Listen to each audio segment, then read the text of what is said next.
ហេតុអ្វីបានជាសមាគមមួយនៅក្នុងប្រទេសស៊ុយអែតនៅក្នុងកំឡុងទសវត្សរ៍ឆ្នាំ1970គាំទ្ររបបខ្មែរក្រហមនៅក្នុងឆ្នាំ1970មាននៅសមាគមរបស់ប្រទេសស៊ុយអែតមួយដែលបានគាំទ្រទៅលើរបបខ្មែរក្រហមសមាគមនេះមានឈ្មោះថាសមាគមមិត្តភាពស៊ុយអែតកម្ពុជាដែលជាអង្គការនិយមនិងជឿជាក់ទៅលើលទ្ធិម៉ៅនិយមនៅក្នុងខែសីហាឆ្នាំ1978សមាគមមួយនេះមានសមាជិកសំខាន់ចំនួន5នាក់បានធ្វើដំណើរទស្សនកិច្ចជាផ្លូវការមកកាន់កម្ពុជាប្រជាធិបតេយ្យក្រោមការអញ្ជើញរបស់ប៉ុល ពត និងអៀង សារីដោយពួកគេបានចំណាយពេល14ថ្ងៃនៅក្នុងប្រទេសកម្ពុជាសមាជិកទាំង5ដែលបានធ្វើដំណើរមកកាន់ប្រទេសកម្ពុជារួមមានលោក Gunnar Bergstrom ដែលជាអ្នកបង្កើតសមាគមនេះលោក Jens Weidel ដែលជាអ្នកនិពន្ធនិងសកម្មជនឆ្វេងនិយមដ៏ល្បីមួយរូប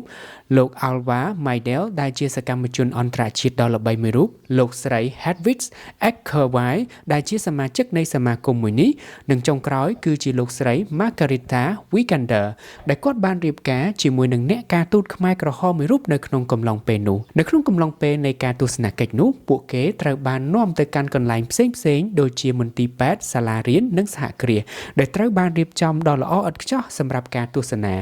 ពួកគេបានធ្វើដំណើរនឹងការទទួលបានការចាប់អារម្មណ៍និងទទួលទានអាហារយ៉ាងពិសេសពីប៉ុល ពត និងអៀង សារីទិដ្ឋភាពទាំងអស់នេះគឺផ្ទុយអំពីស្ថានភាពដ៏លំបាកលំបិនដែលប្រជាជនកម្ពុជាកំពុងតែជួបប្រទះនៅក្នុងកំឡុងពេលនោះលោក Bergstrom បាននិយាយថាក្រុមរបស់ពួកគាត់មិនបានឃើញអំពីការបង្ខិតបង្ខំឲ្យធ្វើការកាត់សម្លាប់និងភាពអត់ឃ្លានរបស់ប្រជាជនកម្ពុជានៅក្នុងកំឡុងពេលនៃការទស្សនកិច្ចរបស់ពួកគាត់នោះទេពួកគាត់ត្រូវបានបង្ហាញតែភាពវិជ្ជមាននៅក្នុងសង្គមនៃកម្ពុជាប្រជាធិបតេយ្យនៅក្នុងកំឡុងពេលនោះតែប៉ុណ្ណោះលោកស្រី Margarita Vikander បានស្នើសុំជួបស្វាមីរបស់គាត់ដែលបានធ្វើដំណើរមកប្រទេសកម្ពុជានៅក្នុងកំឡុងទសវត្សរ៍ឆ្នាំ1977ប៉ុន្តែនាងមិនបានដឹងថាស្វាមីរបស់នាងត្រូវបានប៉ុល ពត សម្លាប់ភ្លាមក្រោយពេលនៃការមកដល់ប្រទេសកម្ពុជានោះក្រោយមកកូនប្រុសរបស់នាងបានរកឃើញនៅឪពុករបស់ខ្លួននៅក្នុងចំណោមឈ្មោះជនរងគ្រោះទាំងអស់នៅក្នុងគុកទួលស្លែងរូបភាពនិងវីដេអូដែលបានថតនៅក្នុងកំឡុងទស្សនកិច្ចនេះបានធ្វើឲ្យលោក Bergstrom ជឿជាក់យ៉ាងខ្ជាប់ខ្ជួនថារបបខ្មែរក្រហមកំពុងតែចាប់ផ្ដើមនៅសង្គមថ្មីមួយលោកមិនព្រមជឿថាប្រជាជនកំពុងតែរងគ្រោះយ៉ាងធ្ងន់ធ្ងរនៅក្នុងរបបនេះនោះទេទោះបីជាមានផុសតាងលេចចេញជាច្រើនក៏ដោយដូចជារឿងរ៉ាវរបស់លោក ដិត ប្រែមនិងលោក Sydney Schellenberg ជាដើមទោះបីជាយ៉ាងណាក៏ដោយក្រោយមកលោក Bergstrom បានផ្លាស់ប្ដូរការយល់ឃើញរបស់គាត់បានចាប់អារម្មណ៍យ៉ាងខ្លាំងទៅលើអតីតភាពរបស់ខ្លួននៅក្នុងឆ្នាំ